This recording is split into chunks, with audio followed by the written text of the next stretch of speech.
میں نے ہر چیز کے لیے خود کو تیار کر لیا ہے۔ جیت میری ہی ہوگی، کیونکہ میں نے ہارنا کبھی سیکھا ہی نہیں ہے۔ اس کے لہجے میں اپنی ذات کا اعتماد بول رہا تھا۔ پھر ٹھیک ہے، آئی ہوپ سب کچھ ٹھیک ہو۔ تم شہر کب آ رہے ہو؟ عدنان نے پوچھنا ضروری سمجھا۔ آؤں گا، بہت جلد۔ مجھے یہ سن کر خوشی ہوئی کہ تم پہلے سے بہتر ہو۔ میں کچھ روز اور ٹھہرتا، مگر مجھے یہاں ایمرجنسی میں آنا پڑا۔ مگر تم فکر نہ کرو، جلد ہی چکر لگاؤں گا۔ ان سب کاموں سے فارغ ہونے کے بعد آفس پر بھی تو توجہ مرکوز کرنی ہے۔ اس نے اسے تسلی دی اور پھر چند ایک باتوں کے بعد وہ فون رکھ کر آنے والے دن کی بابت سوچتا آنکھیں بند کر گیا۔ حویلی کی لڑکیاں صبح صبح ہی دونوں پھپھیوں کی جانب گئی ہوئی تھی۔ اصل مقصد سوہا کو وہاں کی سیر کرانا تھا۔ اب ان کی واپسی رات گئے ہونی تھی۔ سالک حیدر صبح کا ناشتہ کر کے ڈیرے پر چلا گیا۔ معاذ اور یوسف کو ویسے ہی آفیشیل کاموں سے فرصت نہیں ملتی تھی۔ صبح شاہ زیب اور فواد کے ساتھ ڈیرے پر کچھ وقت گزارنے کے بعد حویلی آیا تو دوپہر ہو چلی تھی۔ مہروز خان کو جرگے کا کام سنبھالنا تھا تو اس میں وقاص اور بہرام خان کے ساتھ مصروف تھے۔ وہ بی جان سے ملاقات کی غرض سے ان کے کمرے کی جانب آیا، کیونکہ اس کی ان سے کل بھی ملاقات نہ ہو سکی تھی اور آج تو خیر وہ کسی مقصد کے تحت آیا تھا۔ اس نے سلام کیا تو بی جان اسے ہفکی بھرے انداز میں دیکھتے ہوئے شکورہ کے ہاتھوں سے پان لے کر منہ میں رکھتی اسے باہر جانے کا اشارہ کر گئیں۔ بی جان، سلام کا جواب دینا ہر مسلمان پر فرض ہے۔ شکورہ کے جانے کے بعد وہ دونوں ہاتھ جیبوں میں ڈالے مسکراہٹ دبا کر کہتا بیڈ کے نزدیک آ کھڑا ہوا، بات مت کر مجھ سے، حد ہی ہو گئی۔ جب میں تجھ سے بات کرنا ہی نہیں چاہتی تو کیوں آیا ہے؟ انہوں نے رخ موڑ کر غصے سے پان چباتے ہوئے کہا تو سالک حیدر کا کہا بہت جاندار تھا۔ اس وقت اسے کوئی اور ایسے ہنستے دیکھتا تو حیرت کی زیادتی سے شاید مر ہی جاتا۔ بی جان، میری بات تو سن لے۔ مجھے معلوم ہے آپ اور امی جان بلکہ علیزے اور لالا بھی مجھ سے ناراض ہیں، لیکن میں اپنی نفرت کے آگے مجبور ہو گیا تھا۔ میں جانتا ہوں وہ میری بہت بڑی غلطی تھی۔ وہ ان کے قریب بیڈ پر بیٹھتا زبردستی ان کی گود میں سر رکھ کر لیٹ گیا تو وہ ہفکی بھرے انداز میں دوسری جانب دیکھنے لگی۔ بی جان، میں نے سوہا کے ساتھ جو کچھ بھی کیا میں اس پر تہہ دل سے نادم ہوں اور وقت آنے پر اس سے معافی بھی مانگوں گا، لیکن مجھے اس سے پہلے آپ سے بات کرنی ہے جو کہ اسی کے متعلق ہے۔ اس نے بی جان کا ہاتھ تھام کر اپنے سینے پر رکھتے ہوئے کہا، پہلے تو میری بات سن۔ اسما کو سب پتہ چل گیا ہے، اسے سوہا نے سب بتا دیا ہے، اور بھلا بتاتی بھی کیوں نہ، وہ ماں ہے اس کی، اسے پتہ چلنا ہی تھا۔ تجھے سوہا کے ساتھ اپنا رویہ ٹھیک کرنا ہوگا، کیونکہ وہ بھی اب اسی حویلی کی ایک فرد ہے۔ اس نے کہیں نہیں جانا۔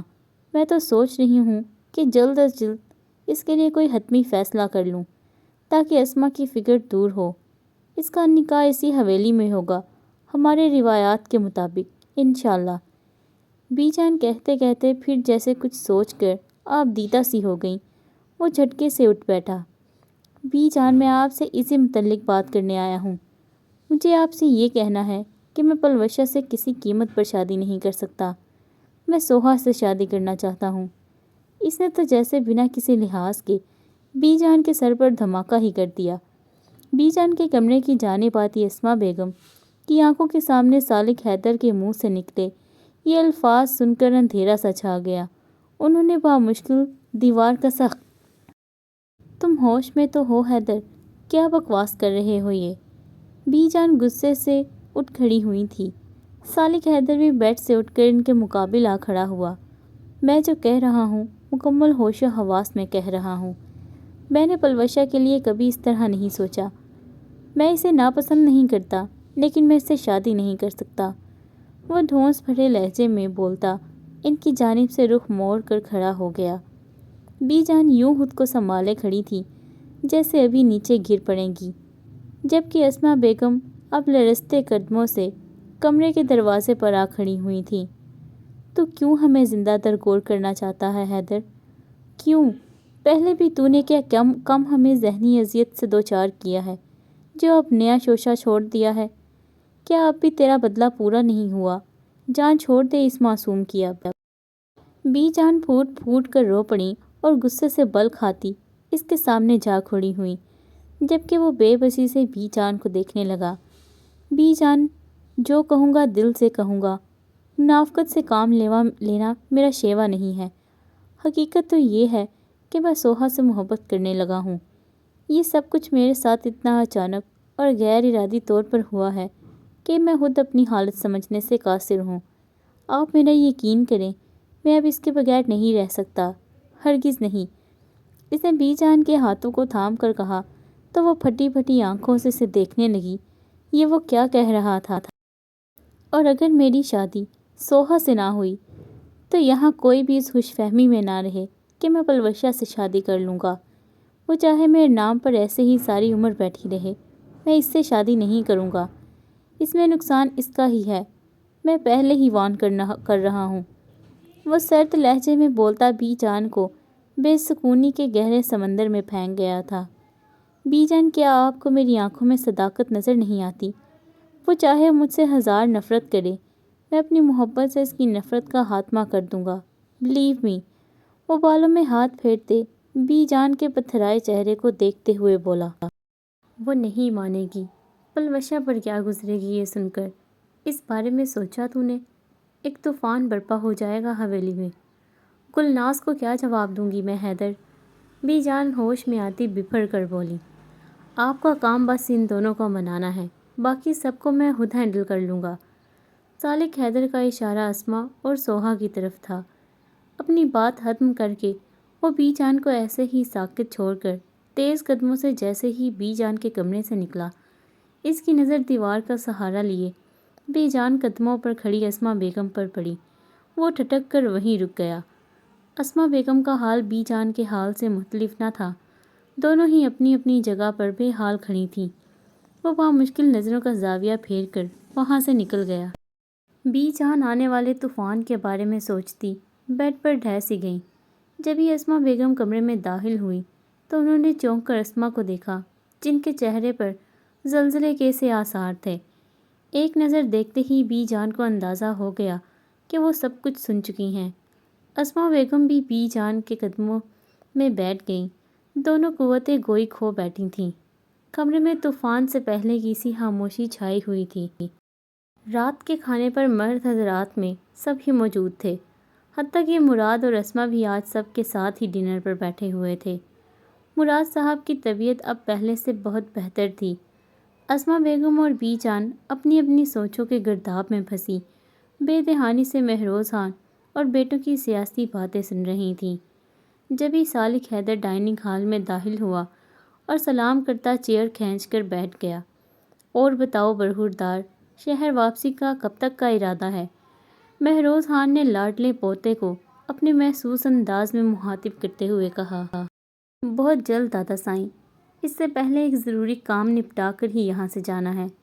اس نے بریانی سے انصاف کرتے ہوئے یوں کہا جیسے کچھ ہوا ہی نہ ہو۔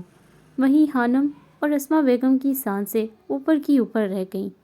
بی جان نے کڑی نظروں سے اسے گھورا، لیکن وہ ان کی جانب متوجہ نہیں تھا۔ آئی نو، میرے اس فیصلے سے بہت سے لوگوں کو اختلاف ہوگا، مگر مجھے آپ سب کو آگاہ کرنا ہی ہے، کیونکہ اس کے بغیر میری خواہش کی تکمیل ممکن نہیں۔ چہرے پر سرد سا تاثر لیے 90 تلے لہجے میں کہتے ہوئے اس نے سب پر سرسری نظر دوڑائی اور پھر مہروز خان کو دیکھا۔ ہاں بولو، ہم سن رہے ہیں، مہروز خان نے رائتہ پلیٹ میں ڈالتے ہوئے کہا۔ دادا سائیں، میں سوہا سے نکاح کرنا چاہتا ہوں، کیونکہ میں اس سے محبت کرنے لگا ہوں۔ اس نے سب کے سروں پر بم پھوڑا تھا، جبکہ اس کی نظریں ٹیبل پر کسی غیر مرئی نکتے پر جمی ہوئی تھیں۔ کیا بکواس ہے یہ حیدر، دماغ خراب ہو گیا ہے تمہارا؟ تمہیں اندازہ بھی ہے کیا بول رہے ہو تم؟ مہروز خان نے چمچے کو پلیٹ میں پٹک کر دھاڑتے ہوئے کہا تو بی جان اور اسما بیگم کا دل لرز کر رہ گیا۔ مراد صاحب کے ہاتھوں سے نوالا گرتے گرتے بچا تھا۔ انہیں اپنی سماعت پر یقین نہیں آیا، وہ اپنی جگہ پتھر ہو گئے تھے۔